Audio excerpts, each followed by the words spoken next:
Bienvenidos a Teorías del Aprendizaje. En esta tercera semana vamos a analizar las teorías propiamente de las teorías sociales y nos vamos a referir para ello a Ausubel, Vygotsky y Bandura.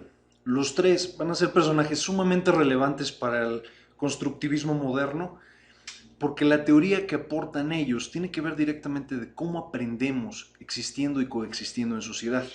Vamos a empezar con el primero de ellos, que sería el señor David Ausubel o David Ausubel. Él plantea una idea tremendamente simple y para ello voy a hacer un poco más grande esta idea. Él hace para significar o para tratar de ejemplificar su aprendizaje significativo una idea de A más A es igual a A testada. ¿Qué significa qué? Que cuando existe una idea o un concepto nuevo, potencialmente significativo, es decir, algo que les parezca interesante a nuestros alumnos o a la persona que se pretenda educar y o capacitar, tiene que tener esto relación directa con la idea más general ya establecida en la estructura cognitiva. Es decir, nadie va a aprender nada que no le resulte familiar, que no le resulte conocido. La realidad de por qué no nos gustan las matemáticas en este país o el inglés ha sido un fenómeno muy sencillo de explicar. Hemos tenido malos profesores, tan sencillo como eso. Y nuestros padres o las personas que están rodeándonos en nuestro círculo inmediato no tienen el interés y o nunca han ahondado en estos temas. ¿Qué es A más A? Si ya existe un referente cognitivo, es decir, si la persona ya tiene una idea de una introducción de qué es de lo que estamos hablando, viene un aprendizaje nuevo o viene un concepto nuevo, ideas nuevas. Y a estas ideas nuevas se va a producir una interacción o el producto de interacción, atestada, atestada. Este es el aprendizaje significativo para Ausubel. Ahora pensemos en lo que él dice más abajo. El aprendizaje significativo presupone que el alumno manifieste una actitud de aprendizaje significativo, es decir, una disposición para relacionar sustancial y no arbitrariamente el nuevo material con su estructura cognitiva, y que el material que se aprende sea potencialmente significativo para él, es decir, relacionable con su estructura de conocimiento sobre una base no arbitraria y no al pie de la letra.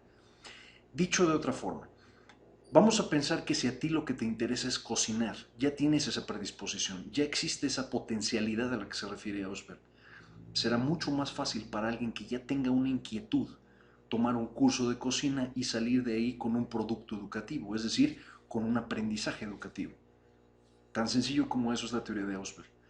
¿Qué es este aprendizaje significativo a diferencia de las teorías cognoscitivistas tradicionales y a diferencia de lo que sería el conductismo?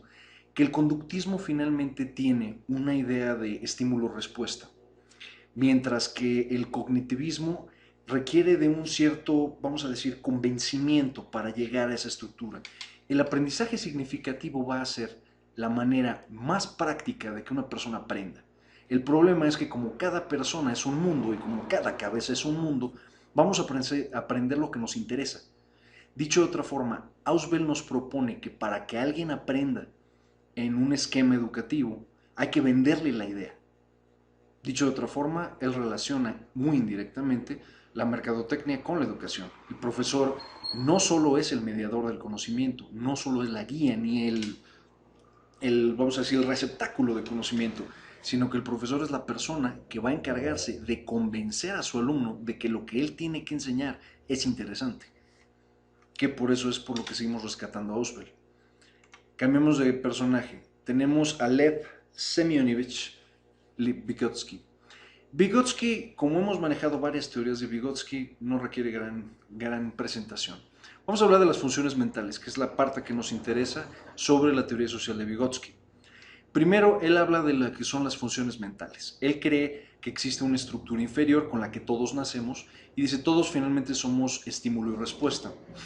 Si nos vamos más atrás, hay otros teóricos que juegan con la idea de que el ser humano no tiene instintos.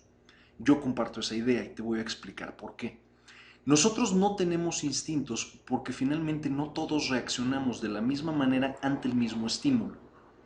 ¿Cómo qué? Vamos a pensar que se asoma una mosca. La mosca, alguien habrá quien manotee, habrá quien tome un objeto y manotee, y habrá quien finalmente ni se inmute, además de otro centenar de respuestas posibles al estímulo de la mosca volando. Si realmente fuéramos instintivos, todos reaccionaríamos exactamente igual. El instinto está programado de alguna u otra forma en nuestro código genético y en nuestra información genética funcional. Pensemos en un acto más complicado: parir a un hijo, tener un hijo. Vamos a pensar en un animal, pensemos en un gato o en un perro. Pensemos en el gatito de alfombra de vino que me regalaron desde que tenía este tamaño, diminuto. El gatito de alfombra siempre vivió en casa, nunca salió a ningún lado, siempre estuvo en el departamento, hasta que de repente el gato se escapó una sola tarde, regresó, se le volvió a encerrar y se acabó el asunto. Unas semanas más tarde resultó que estaba preñada la gatita y tuvo crías. Ahí va la parte instintiva. El gato fue, hizo una especie de nido, hizo un hoyo en uno de los sillones, rompió revistas, las acomodó y parió encima de las revistas y de los libros y de lo que encontró. Tuvo a los gatos y les quitó la placenta, se la comió, les cortó el cordón umbilical y se lo comió. Eso es un gato. Si vemos 100 ejemplos de gatos, todos los gatos van a hacer exactamente lo mismo. Eso es un comportamiento instintivo. Es una serie de pasos para lograr un objetivo. El ser humano no lo tiene. Y tan no lo tiene que habrá mamás que al momento, humanas, que al momento de tener un hijo, hagan una cosa y otras otra y otras otra y otras otra. El ser humano se depriva o se elimina de todas sus ideas, vamos a decir, de todas sus estructuras instintivas. Nosotros funcionamos en base a estímulos. Esto ha sido una evolución de poco más de 35.000 años, no es una cuestión rápida ni de un día a otro. Ya hecho este análisis, pensemos que el ser humano está plagado de respuestas simples, que son reacciones. Yo pego, alguien se defiende o alguien pega de vuelta. Y esas son reacciones programadas y son reacciones fáciles de prever. Todas nuestras reacciones más primitivas, se basan en 3 reacciones: huir, quedarse y pelear, no hacer absolutamente nada. Son las 3 reacciones fundamentales que va a tener el ser humano ante un estímulo que le puede ser adverso, por ejemplo. Desgraciadamente traspolamos estas reacciones a ciertos estímulos y los convertimos. Alguien habla feo, asumo que es una agresión, yo grito también. Alguien habla feo, yo asumo que es una agresión, me quedo calladito y me hago chiquito, o me escondo o me retiro. Entonces, pensando en eso, Vygotsky planteaba la idea de que las funciones mentales inferiores nos van a acompañar la vida entera y va a ser un ejercicio real, complejo, que nos va a tomar toda la vida quitarnos esas funciones mentales inferiores y atravesar por las funciones mentales superiores, que son para él patrones culturales complejos. ¿Cómo qué? Vygotsky lo lleva más al extremo y habla de un proceso continuo. Dice que hay habilidades psicológicas que nosotros tenemos que tener, un procesamiento real de ideas. Ahí elige a tu psicólogo. Podríamos hablar de Adler, podríamos hablar de Fromm, Skinner, Kant, Kierkegaard, etc. Aquí las habilidades psicológicas van a ser las herramientas con las que nosotros procesamos las emociones antes de emitir una respuesta. Es decir, alguien grita, mi procesamiento es: no lo tomes personal, no es hacia ti, alguien está molesto, y es respuesta: bájale el gas, no te enganches en una conversación, no te enganches en una pelea, etc. Estas habilidades psicológicas se van aprendiendo durante el largo completo de nuestra vida y se van aprendiendo más y más, y los aplicamos como pequeñas fórmulas. Cuando A, entonces B. Ahí se desarrolla finalmente la zona de desarrollo próximo. Esta zona de desarrollo próximo depende de nuestro círculo social. Con quién convives, con quién vives, a quién escuchas, a quién le cuentas tus problemas, etc. Y habla de las estructuras fundamentales o las estructuras básicas de la convivencia. Tus grupos primarios, tus grupos secundarios, tus grupos terciarios. El ser humano no puede funcionar si no está involucrado con grupos. Por lo tanto, esa zona de desarrollo próximo, que depende de la gente que conocemos, nos brinda entonces herramientas psicológicas. Las herramientas psicológicas siguen siendo un factor o un estímulo externo que finalmente aparecen en la mediación, que es la inteligencia que va a tener cada individuo, o lo que podríamos llamar su idiosincrasia personal o su ideología personal. Esta idiosincrasia que un individuo va a tener de cómo procesar determinados estímulos o cómo actuar, qué actitudes tener, viene a conformar el carácter de una persona y viene a conformar parte de lo que él es. Que esa es la parte fascinante que Vygotsky dice, es posible programar un individuo de manera que se tenga una respuesta esperada, pero debe de estar con otros individuos que tengan una respuesta, vamos a llamar, deseable. Entonces, dicho de otra forma, ahí recae otra vez en los padres, y esta teoría sirve para explicar cómo los padres, la familia y la gente con la que se convive afecta o potencia todo tu desarrollo como ser humano. Tenemos al señor Albert Bandura. Bandura sigue vivo, tiene 88 años, es un personaje fascinante.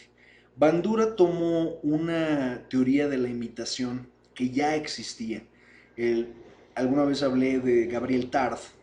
Tarde es un sociólogo francés del siglo XVIII-XIX que hace un trabajo sobre cómo la gente aprende a partir de la imitación lógica y extralógica. Que imitas porque quieres imitar e imitas porque de alguna u otra forma admiras y quieres, y es la forma más útil de admiración. Incluso lo mencioné en la sesión pasada. El aprendizaje vicario viene a ser lo que tú y yo podríamos llamar aprender en cabeza ajena. Ese es el aprendizaje vicario. Me voy a aproximar un poco más y noten la imagen. En la imagen tienes a un niño recreando lo que está viendo en la televisión. ¿Qué tanto existe y qué tanto es real el aprendizaje vicario? El aprendizaje vicario es un hecho, funciona. El aprendizaje es, con mucho, una actividad de procesamiento de información en la que los datos acerca de la estructura de la conducta, debido a los acontecimientos del entorno, se transforman en representaciones simbólicas que sirven como lineamientos para la acción. Son lineamientos, más no la acción misma. Dicho de otra forma, la imagen del niño repitiendo exactamente lo que ve en la televisión es un poco exagerada. Sí es real, pero es exagerada. Si bien entre los 0 y 5 años, como Vygotsky lo plantea, nuestras estructuras mentales superiores son reducidas o nulas, porque todas esas se construyen durante la vida, sí tenemos herramientas fundamentales para distinguir hecho de fantasía, real de irreal. En ese sentido, el aprendizaje vicario sucede ya sea que el concepto que se está imitando se considere real o no. Eso es independiente. El aprendizaje vicario sucede cuando la persona tiene una estructura superior, inferior, vamos a llamarle menos dominante que su estructura mental inferior, que es más dominante. Seguramente has tenido que tratar, y voy a aterrizar un poco más el concepto, seguramente has tenido que tratar con gente que es imposible, que es irreconciliable. Gente que es, por más que intentas explicarle un concepto, una idea o llegar a un acuerdo, no puede comprometerse, no puede darte la razón, no puede admitir una culpa. Ese tipo de personas seguramente alguna vez has tenido que tratar con ella. Me voy a ir a un caso personal. En alguna ocasión tenía yo que presentar un documento legal a una persona que tenía, yo asumo que no más que la preparatoria como grado de escolaridad. Y esta persona pues no entendió que mi trabajo era entregarle el documento. Lo tomó como algo personal, me agredió a mí, agredió a mi staff, fue una cosa espantosa. Y dices, ¿por qué alguien haría eso? Y otra vez, es un estímulo-respuesta. Entendió que lo que yo estaba haciendo era una agresión y que tenía que contrarrestar la agresión. Y lo tomó como algo totalmente personal. El aprendizaje vicario sucede cuando la gente que integra el entorno de quien está viendo o viviendo el aprendizaje vicario simplemente no reacciona en contra de y se convierte en un símbolo de lo que es posible. Lo vas a leer un poco más. Se ha usado mucho este aprendizaje vicario para explicar la violencia intrafamiliar. Lo mismo que para explicar cómo los videojuegos presuntamente afectan la estructura mental de un adolescente en el momento en el que es más vulnerable. Esta semana tienes 3 casos, a grosso modo, sobre los cuales vas a trabajar. Estamos hablando todavía de teorías del aprendizaje. Vamos a aproximarnos al área más práctica de este curso, lo cual será ciertamente interesante y como siempre estoy a tus órdenes. Mucho éxito.